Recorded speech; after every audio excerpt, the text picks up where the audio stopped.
কবিতর কেন ঝিমাই আর কি করে কবিতর আর ঝিমাবে না সেই বিষয়ে আমি আজকে আপনাদের সাথে কথা বলবো।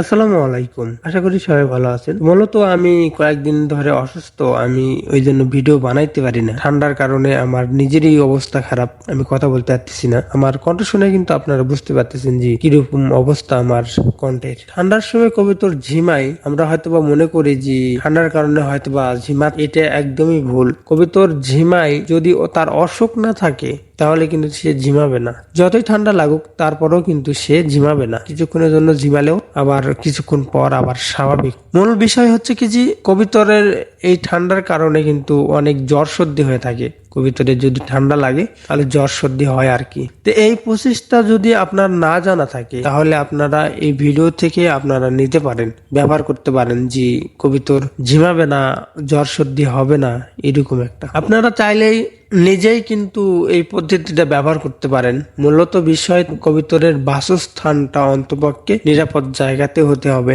যেখানে ঠান্ডা যেন না লাগে সেই রকম একটা ব্যবস্থা করতে হবে কবিতরের জন্য ঠান্ডার সময় অন্তপক্ষে। কবিতরের শেড যদি একবার করা হয় তাহলে কিন্তু আর পরিবর্তন করা যায় না। এই কারণে কিন্তু আপনাকে ঠান্ডা এবং গরম দুই সময়ে কিন্তু মিলে এক কবিতরের বাসস্থান তৈরি করতে হবে, যেখানে ঠান্ডা এবং গরম দুটাতেই যেন কবিতরগুলা থাকতে পারে। এই মতো জায়গা আপনাদেরকে বেছে নিতে হবে। তো সবচাইতে ভালো হয় আপনার যদি ছিয়া জায়গায় কবিতরের সেট করেন, সেক্ষেত্রে কিন্তু অনেক সুবিধা। ছিয়া জায়গা সেট করলে কি সুবিধা সেটাও আমি আপনাদেরকে বলি। আপনাদের যখন গরমের সময় আসবে, অতিরিক্ত তাপ, তখন কিন্তু কবিতরের অনেক অসুস্থ হয়। এই ঠান্ডার থেকেও কিন্তু বেশি অসুস্থ হয়। এই কারণে কিন্তু ওই ছিয়া জাতীয় জায়গায় কবিতরের সেট করলে আপনার রোগ বালাই থেকে কিন্তু অনেকটা মুক্তি পায়। দুই কারণে অবশ্যই আমাদের কবিতরের অসুখ হয়। এক ধরেন গরমকালে যখন অতিরিক্ত গরম হয় তখন কিন্তু কবিতরের অসুস্থ হয়ে যায়, আর ঠান্ডাকালে এক্সেস যখন ঠান্ডা লাগে তখন কিন্তু কবিতরের অসুখ হয়। মেল বিষয় কারণ হচ্ছে এই দুইটা জিনিসে কি আপনাকে লক্ষ্য করে আপনাকে আমাকে একটা শেড বানাইতে হবে। এই কারণেই আমি বলতেছি যে আপনারা শেড যেটা বানাবেন সেটা হচ্ছে ছিয়া জায়গাতে বানাবেন। অবশ্যই কেউ অনেক মানুষ আছে ছাদের উপরে শেড করে হচ্ছে কবিতরের, কিন্তু না ভাই, এইটা করা যাবে না। এটা করলে আপনি কবিতরের অতটা ফলনই পাবেন না। মূলত আমার যে ঘরটা আছে, কবিতরের যে শেডটা আছে, এটা যদি গরমকালে যদি আপনি এখানে ঢুকেন তাহলে কিন্তু গাও শীতল হয়ে আসবে। এত সুন্দর ঠান্ডা এই কবিতরের শেডের মধ্যে। এই কারণে এই জায়গাতে আমি মোটামুটি 5 বছর যাবত হয়ে গেল মোটামুটি এখানে নিয়ে আসার পর থেকে কিন্তু একটা কবিতর আমার অসুখে মরে নাই। কেন মরে নাই এটা তো আপনারা বুঝতেই পারলেন যে গরম সময়ে অতিরিক্ত এখানে তাপ লাগে না, সুস্থ ভাবে থাকতে পারে কবিতর গুলা। আর ঠান্ডাকালে ঠান্ডা এখানেও লাগতে পারে, এটা ছিয়া জায়গা। আমি যদি ওই কবিতর গুলাকে বান্ধা রাখি তাহলে কিন্তু এই কবিতরের এখানে ঠান্ডা লাগবে, এটাই স্বাভাবিক। এই কারণে আমি যেটা করতেছি সেটা হচ্ছে এই সন্ধ্যার সময় আমি যেটা করি সেটা হচ্ছে কাগজ দিয়ে আমি মোটামুটি ঘিরা দিই আর কি কবিতরের শেডটা। কিন্তু দিনের বেলাও যদি হবে আমি ঘিরা দিই বান্ধা রেখে, তাহলে কিন্তু অতটা রেজাল্ট আমি ভালো পাবো না এখান থেকে। এই কারণেই মোটামুটি আমি ছেড়ে দে পালি। অনেকেই বলতে পারেন যে ভাই আমাদের কবিতর গুলা তো হারায়া যায়, আবার রোগ বালাই হয়। এটা ভুল কথা। আপনি যদি কবিতরে ঠিক মতো খাওয়ান দেন তাহলে কিন্তু কবিতর আপনার বাড়ি থেকে এক পাও কোথাও দিবে না। আর এই ঠান্ডার সময় যদি কবিতর আমি ছেড়ে দিই, এটা দুইটা লাভ। একটা লাভ হচ্ছে এরা ইচ্ছা মতো ঘুরতে পারবে, চলতে পারে, ফিরতে পারে। এই জন্য কবিতর যখন দেখবেন যে ওরা মানে ধাবড়া ধাবড়ি করতেছে আর কি, তখন মনে করবেন যে কবিতর গুলো অনেক সুস্থ আছে। আর ওই সময়টা দেখবেন যে ওই কবিতর গুলা আঁকির বাচ্চা সবচাইতে বেশি করে।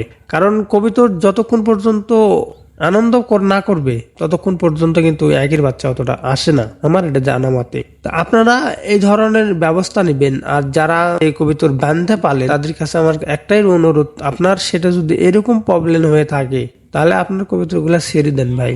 আপনার কবিতর গুলা ছেড়ে দেন, এরা হচ্ছে ওই রোদে বায়ে যাবে, রোদটা গায়ে লাগবে, তারা সুস্থ থাকতে পারবে। আর অবশ্যই চেষ্টা করবেন যে কোনো জাতি যেন কবিতরে ঠান্ডা না লাগে। আর কবিতর ছেড়ে দিলে যে হারা যায় এটা ভুল কথা ভাই আপনার।